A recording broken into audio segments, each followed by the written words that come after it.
జై శ్రీరామ్. అందరికీ నమస్కారం అండి. వెల్కమ్ టు ధర్మ సందేహాల టీవీ. ప్రతి ఒక్కరూ తప్పకుండా ఈ నియమాలు పాటించాలి. ప్రతి ఒక్కరూ తమ జీవితంలో కొన్ని తప్పులు చేస్తారు. మనం తెలియక చేసిన చిన్న తప్పులే జీవితంలో ఎన్నో కష్టాలు తెస్తాయి. కాబట్టి మన నిత్య జీవితంలో ఎలాంటి నియమాలు పాటించాలో ఈ వీడియోలో క్లియర్గా తెలుసుకుందాం. గుడిలో ప్రదక్షిణలు చేసేటప్పుడు చాలామంది భక్తులు గుడి వెనుక భాగాన్ని తమ చేతులతో ముట్టుకొని నమస్కారం చేస్తారు.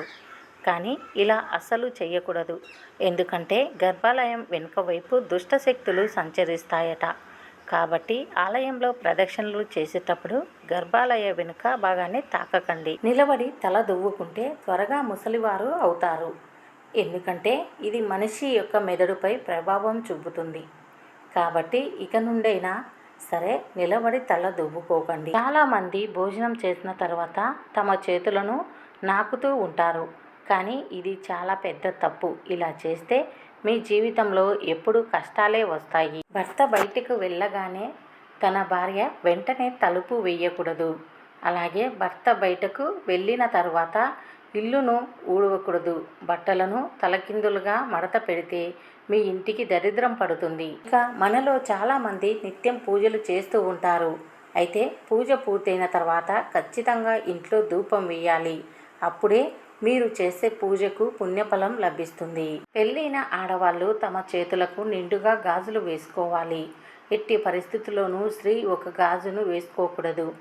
ఇది మీ ఇంటికి దురదృష్టాన్ని తీసుకువస్తుంది.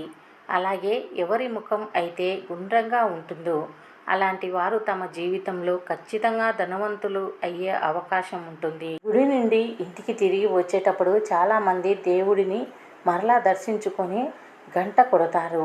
కానీ ఇలా చేయకూడదు. గుడి నుండి తిరిగి ఇంటికి వచ్చేటప్పుడు గంట కొడితే మీరు కోరుకున్న కోరికలు నెరవేరవు. ఎవరికైతే తమ కనుబొమ్మలు దట్టంగా ఉంటాయో అలాంటి వారు తమ జీవితంలో బాగా అభివృద్ధి చెందుతారు.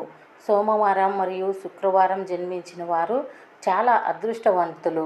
ఇలాంటి వ్యక్తులు తమ జీవితంలో బాగా సంపాదిస్తారు. చిటికేన వేలు అలాగే కాలి రెండో వేలు సమానంగా ఉన్నవారు అత్యంత అదృష్టవంతులు. వీరికి కాలం కలిసి వస్తుంది.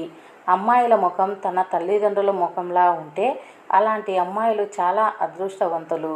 ఎవరి ముక్కు మీద అయితే పుట్టుమచ్చ ఉంటుందో అలాంటి వ్యక్తులు కూడా చాలా అదృష్టవంతులు. అమ్మాయిల జుట్టు పొడుగ్గా ఉంటే అలాంటి వారు సౌభాగ్యవతులు అవుతారు. ఇలాంటి అమ్మాయి తన భర్తకి అదృష్టాన్ని తెచ్చిపెడతారు. చాలామంది గుడిలో ఉన్న నవగ్రహాలను చూడటానికి కూడా భయపడతారు. కానీ ప్రతి నెలలో ఒకసారి అయినా నవగ్రహాలకు ప్రదక్షిణలు చేస్తే వారికి జాతకంలో గ్రహపీడలు నశించి అష్టైశ్వర్యాలు చేకూరుతాయి. అలాగే ఎవరైతే నీటిని పొదుపుగా ఉపయోగిస్తారో అలాంటి వారికి ఐశ్వర్య ప్రాప్తి సంపూర్ణంగా లభిస్తుంది. మంగళవారం నాడు ఎవరికి అప్పు ఇవ్వకూడదు. అలాగే ఎవరి దగ్గర నుండి అప్పు తీసుకోకూడదు. మంగళవారం తీసుకున్న అప్పును మీరు జీవితంలో తీర్చలేరు. అలాగే మంగళవారం మరియు శనివారం రోజు ఉప్పుని కొనకూడదు. ఇలా చేస్తే మీ జీవితంలో డబ్బు సమస్యలు ఏర్పడతాయి. తూర్పు దిశలో అద్దం ఉండకూడదు. ఇది తీవ్రమైన వాస్తు దోషాలను కలిగిస్తుంది. అలాగే మీ ఇంటి గుమ్మానికి ఎదురుగా చెత్తబుట్టను ఉంచకూడదు. ఇది లక్ష్మీదేవికి కోపం తెప్పిస్తుంది. అలాగే భోజనం చేసిన తర్వాత ఇంట్లో పూజ చేయకూడదు. చీటికి మాటికి ఇంట్లో ఉన్న వారి మీద కోపపడటం, తిట్టడం, అరవటం, కన్నీరు పెట్టుకోవటం వంటి పనులు అస్సలు చేయకూడదు. ఇవన్నీ దరిద్ర హేతువులు. ఇలా ఉన్న ఇంట్లో ఆ ఇంటి కుటుంబ సభ్యులు ఎప్పటికీ ఎదగలేరు. కుటుంబ సభ్యులతో ఏదైనా శుభకార్యానికి వెళ్ళేటప్పుడు స్త్రీలు ముందు ఉండాలి. అదే అశుభానికి వెళ్ళేటప్పుడు అయితే స్త్రీలు వెనుక ఉండాలి. స్త్రీలు బొట్టు పెట్టుకోవాలంటే మధ్య వేలుతో మాత్రమే పెట్టుకోవాలి.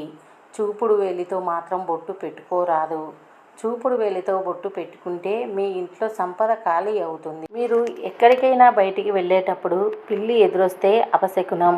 ఇలాంటప్పుడు కొన్ని నిమిషాలు ఆగి బయలుదేరాలి. అదే కుక్క ఎదురొస్తే మాత్రం చాలా మంచిది. ఆదివారం అనగా మొదటి రోజుని అర్థం. అయితే ఆదివారం రోజు తలకు నూనె రాసుకుంటే అశుభం జరుగుతుందని చాలామంది నమ్మకం. అలాగే గురువారం రోజు గురుగ్రహ బలం ఎక్కువగా ఉంటుంది కనుక గురువారం రోజున కూడా తలకు నూనె రాయకూడదు. దేవాలయాలకి వెళ్ళేటప్పుడు చాలామంది భక్తులు కొబ్బరికాయను నీళ్లతో కడిగి దేవుడికి సమర్పిస్తారు. కానీ దేవునికి సమర్పించే కొబ్బరికాయను మాత్రం నీళ్లతో కడగకూడదు. ఇది చాలా పెద్ద తప్పు. శివాలయంలో నంది దగ్గర దీపారాధన చెయ్యరాదు. కొంచెం దూరంలో దీపారాధన వెలిగించాలి. పెళ్ళైన ఆడవాళ్ళు గణపతి ముందు గుంజీలు తీయకూడదు. ఇది చాలా పెద్ద తప్పు. చిన్నపిల్లలు మాత్రమే గణపతికి గుంజీలు తీయవలెను. సహజంగా మన ఇంట్లో పూజ చేసేటప్పుడు ఒక కుందిని మాత్రమే ఉపయోగిస్తాము. కానీ మనం చేసే పూజలో 2 దీపాలు వెలిగించాలి. దీపారాధనకు ఒక కుంది వాడేటప్పుడు 3 ఒత్తులు వేసి వెలిగించాలి. బియ్యం, ఉప్పు, పాలు అలాగే కందిపప్పు ఎవరి దగ్గర నుంచి తీసుకోకూడదు. అలాగే ఈ వస్తువులను ఎవరికి అప్పుగా ఇవ్వకూడదు. భర్త పని మీద బయటికి వెళ్ళేటప్పుడు భార్య కోపపడటం, వాదించడం లాంటి పనులు చేయకూడదు. ఆదివారం నాడు కొత్త బట్టలు కొనటం మంచిది కాదు. అలాగే ఆదివారం రోజు కొత్త బట్టలు ధరించకూడదు. ఇలా చేయటం వల్ల మీ పురోగతికి ఆటంకం కలుగుతుంది. ముక్కు మీద పుట్టుమచ్చ ఉన్న అమ్మాయిలు చాలా అదృష్టవంతులుగా భావిస్తారు. డబ్బు విషయంలో ఇలాంటి అమ్మాయిలు చాలా అదృష్టవంతులు. ఎక్కడికి వెళ్ళినా శ్రేయస్సు ఉంటుంది. ముఖ్యంగా సాయంత్రం సమయంలో ఇంటి తలుపులను మాత్రం మూసి ఉంచకండి. సాయంత్రం 6 దాటిన తర్వాత ఇంటి తలుపును తెరిచి ఉంచాలి. ఎందుకంటే ఈ సమయంలో లక్ష్మీదేవి సంచరిస్తూ ఉంటుందట. కాబట్టి ఇంటి తలుపు మూసి ఉంటే మీ ఇంట్లోకి లక్ష్మీదేవి అడుగు పెట్టకుండానే వెళ్ళిపోతుంది. స్నానం చేసేటప్పుడు మీ కాళ్ళను మరో కాలుతో రుద్దటం వల్ల మీకు అత్యంత పేదరికం వరిస్తుంది. అలాగే మాటికి ఇంటిని ఊడవకూడదు. ఇలా చేస్తే మీ ఇంట్లో లక్ష్మీదేవి నివసించదు. ఒక చిన్న సిగరెట్ తాగటం వల్ల మీ జీవితంలోని 9 నిమిషాలు తక్కువైపోతాయని, భోజనం చేసిన తర్వాత సిగరెట్ తాగకూడదు. భోజనం తిన్న తర్వాత సిగరెట్ కాలిస్తే 100 సిగరెట్లు కాల్చినంత సమాన ఫలితం వస్తుంది. అలాగే క్యాన్సర్ వంటి జబ్బులు కూడా వస్తాయి. మీ ఇంటి గుమ్మం ముందు గుమ్మడికాయ కానీ నిమ్మకాయ కానీ ఖచ్చితంగా ఉండాలి. ఇలాంటివి ఇంటి ముందు ఉంటే మీ ఇంటికి నరదృష్టి ప్రభావం ఉండదు.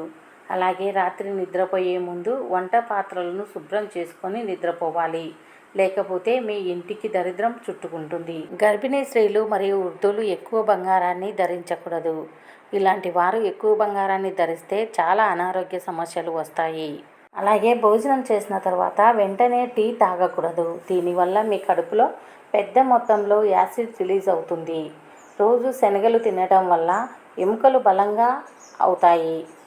అలాగే పచ్చి ఉల్లిపాయ తినటం వల్ల కళ్ళు మరియు మెదడు బాగా పనిచేస్తాయి. మందులు వేసుకున్న వెంటనే ద్రాక్ష పళ్ళను తినకూడదు.